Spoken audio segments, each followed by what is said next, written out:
আসসালামু আলাইকুম। এই যে ব্রেন স্ট্রোক করেছিল আমাদের বাবু ভাই, তার জন্য আমরা অল্প কিছু টাকা উঠাতে পেরেছি। তো আমরা এই অল্প কিছু টাকা অসহায় মায়ের হাতে তুলে দিচ্ছি। তো আমাদের সভাপতি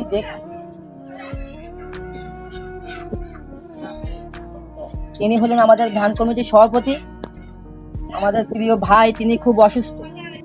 তাকে একটু কিছু বলো, ছেলের জন্য একটু কিছু বলো। আমার ছেলেটা ব্রেন ক্যান্সার হয়েছে, টিউমার হয়েছে, তাই আমি সবার কাছে একটু সাহায্য চাই।